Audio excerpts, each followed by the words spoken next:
মিলে মিশে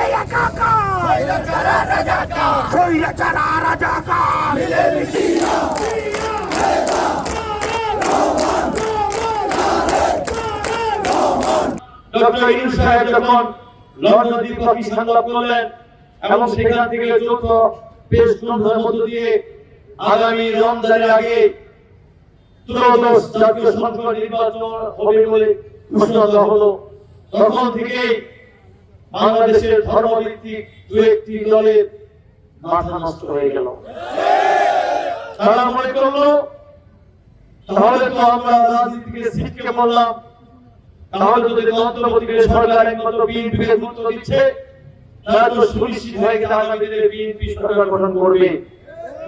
এই জন্য তারা নির্বাচনকে মঞ্জুর করার জন্য, নির্বাচনকে পিছানোর জন্য এবং বাংলাদেশকে অস্থির পরিবেশ তৈরি করার জন্য শুরু করলেন চক্রান্ত।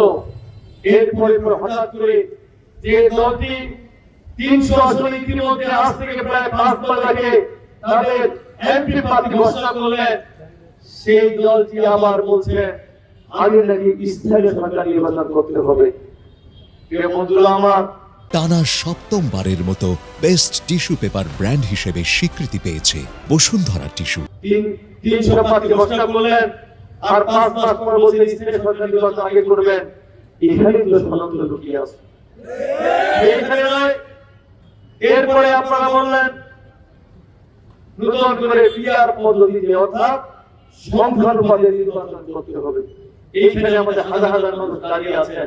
বলুন তো এই স্বাধীনতা 54 বছরে আমরা সংখ্যানুপাত বুঝি, পিআর বুঝি?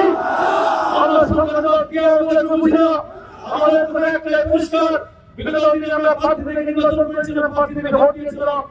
আমরা বাংলাদেশে ওই ঠিক গতানুগতিক যে নির্বাচন হয়েছে, প্রার্থী থেকে নির্বাচন, সেই নির্বাচন চাই। সেই নির্বাচনের বাইরে